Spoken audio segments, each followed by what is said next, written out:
Today's documentary, Warsaw Uprising, 63 Days of Defiance and Betrayal. It was exactly 5 o'clock in the afternoon, August 1st, 1944. A sudden, deafening silence fell over the occupied city of Warsaw.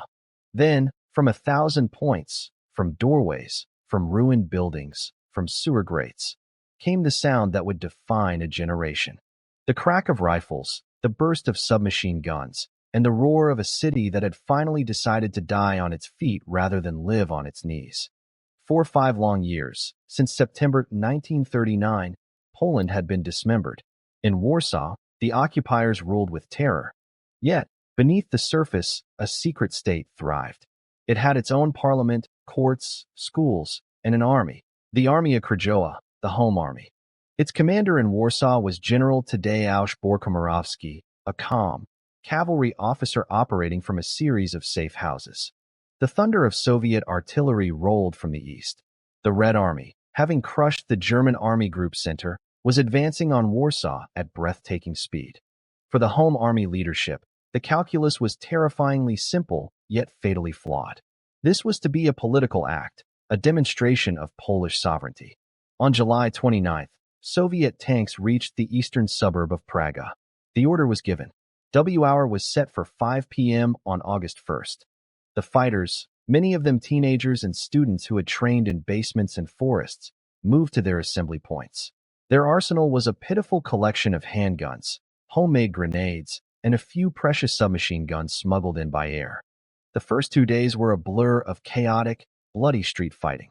Against all odds, the insurgents seized vast swathes of the city center. Jubilant crowds poured into the streets, tearing down German signs, sewing white and red armbands, and embracing the fighters. The Polish flag flew over the Prudential Building, the city's tallest. But this initial euphoria was a mirage. The insurgents had failed to capture any of the key bridges over the Vistula River. The German garrison was not isolated, it was enraged. And across the river, the Soviet advance stopped. Thunder of artillery faded into an ominous silence. Hitler was apoplectic. He issued a brutal directive. Warsaw must be completely destroyed. The man chosen to execute this order was SS Obergruppenführer Erich von Dem-Boxeluski, a specialist in anti-partisan warfare. He was given command of a terrifying force, the Dirlewanger Brigade, composed of convicted criminals, the Kaminsky Brigade, Russian collaborators known for their savagery. Their tactic was simple and merciless, systematic block-by-block annihilation. They would use civilians as human shields. The uprising now entered its darkest phase. The front line was not a trench in a field. It was the wall of an apartment building, the barricade at a street corner. Within this hell, a society functioned. Scouts as young as 12 darted through rubble with messages. Women like Wanda, a pearl of the underground postal service, risked their lives daily maintaining communication between isolated districts. Hospitals operated in cellars, with surgeons operating by candlelight as the ceilings shook. On August 5th, in the district of Walla, the Dirlewanger and Kaminsky brigades began the Walla massacre. In a single week, they systematically murdered between 40,000 and 50,000 civilians. Men, women, children, shot in rows, burned alive in their homes. Yet, instead of breaking, the will hardened. Each barricade became a fortress of defiance. The insurgents' world slowly shrank. The district of Ochota fell, then Walla. The old town, the historic heart of Warsaw with its narrow medieval streets, became a killing ground. Pounded by Stuka dive bombers and massive 600mm mortars nicknamed Thor and the Flying Cow, it was reduced to a smoldering inferno. When escape was the only option, they did the unthinkable. They retreated through the city's sewers. In pitch darkness, wading through fetid, chest-high water, under German machine gun fire directed down manholes, thousands navigated the labyrinth. As September dawned, the situation became catastrophic. Ammunition was almost gone. Food was scarce. People subsisted on barley soup and horse meat. Water had to be drawn from wells dug in courtyards under sniper fire.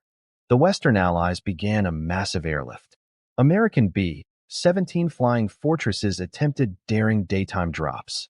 But most of the containers, parachuted from high altitude, drifted into German hands. In a final, Cruel twist, Stalin permitted a token gesture. The First Polish Army, a communist-led force under Soviet command, attempted a river crossing. They established a small, bloody bridgehead in the Chernihiv district. For a few days, it seemed salvation might be at hand. But without proper Soviet support, the bridgehead was crushed. The Polish communist troops were left to die alongside their home army compatriots. By the end of September, the insurgents held only a few shattered square kilometers.